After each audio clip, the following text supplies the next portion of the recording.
5 second.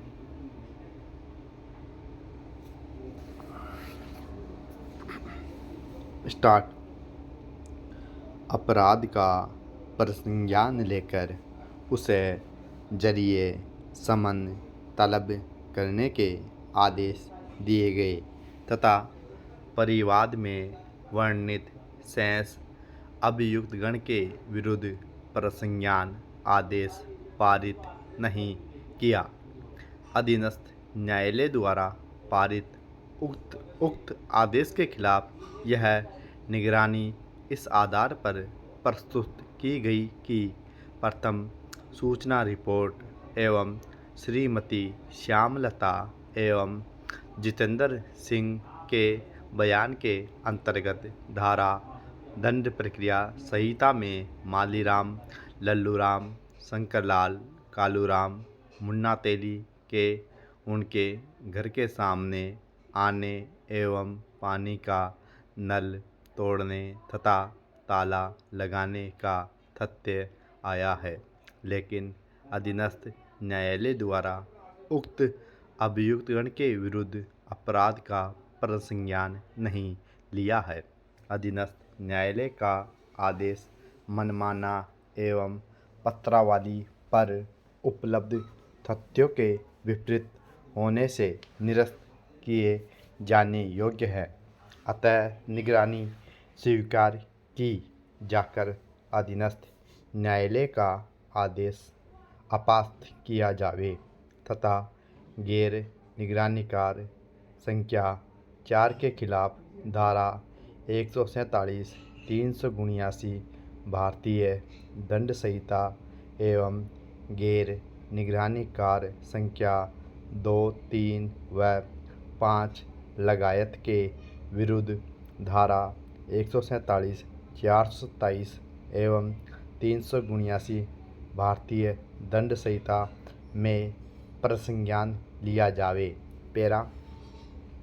अधीनस्थ न्यायालय की पत्रावली के अवलोकन से फरियादी द्वारा प्रस्तुत रिपोर्ट पर पुलिस द्वारा प्रकरण पंजीबद्ध कर अनुसंधान के पश्चात धारा 447 भारतीय दंड संहिता नाकाबिली दस्तदाजी का अपराध मानते हुए अंतिम प्रतिवेदन प्रस्तुत किया, जिस पर परिवादी ने अधीनस्थ न्यायालय के समक्ष उपस्थित होकर प्रोटेस्ट पिटीशन प्रस्तुत की, परंतु प्रोटेस्ट पिटीशन के समर्थन में परिवादी द्वारा कोई साक्ष्य अधीनस्थ न्यायालय के समक्ष प्रस्तुत नहीं की।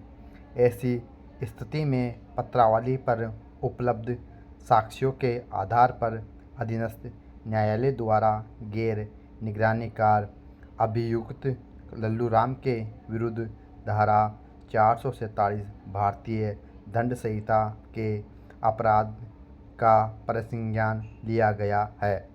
पत्रावली पर अनुसंधान के दौरान संकलित की गई साक्ष्यों के आधार पर परिवारवाद पत्र में वर्णित अन्य अभियुक्तगण के विरुद्ध धारा 147, 427, 379 भारतीय दंड संहिता तथा गैर निगरानीकार अभियुक्त लल्लूराम के विरुद्ध धारा 147, 379 भारतीय दंड संहिता के अपराध का प्रसंज्ञान नहीं लिया जा सकता है। पैरा। क्योंकि अधीनस्थ न्यायालय के समक्ष ऐसी कोई साक्ष्य पत्रावली पर नहीं जिसके आधार पर गैर निगरानीकार अभियुक्तगण के विरुद्ध उक्त धाराओं के अंतर्गत अपराध का प्रसंज्ञान लिया जा सके। अधीनस्थ न्यायालय के समक्ष पुलिस द्वारा अनुसंधान के पश्चात जो अंतिम प्रतिवेदन प्रस्तुत किया गया, उसके आधार पर केवल गैर निगरानीकार अभियुक्त लल्लू के विरुद्ध अनुसंधान के दौरान एकत्रित की गई साक्ष्य के आधार पर 447 भारतीय दंड संहिता के अंतर्गत अपराध बनना प्रकट होता है।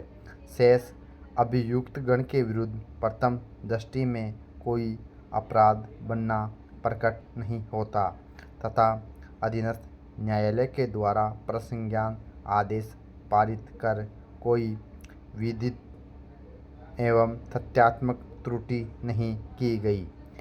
बिना साक्ष्य के पत्रावली पर हुए केवल अनुमान के आधार पर परिवारवाद पत्र में वर्णित एवं अभियुक्तगण के विरुद्ध धारा 147, 427, 379 भारतीय दंड संहिता के अंतर्गत अपराध का प्रसंज्ञान लिया जाना संभव नहीं है और न ही न्यायोचित है।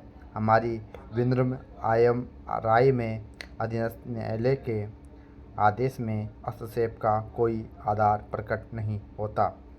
Full stop.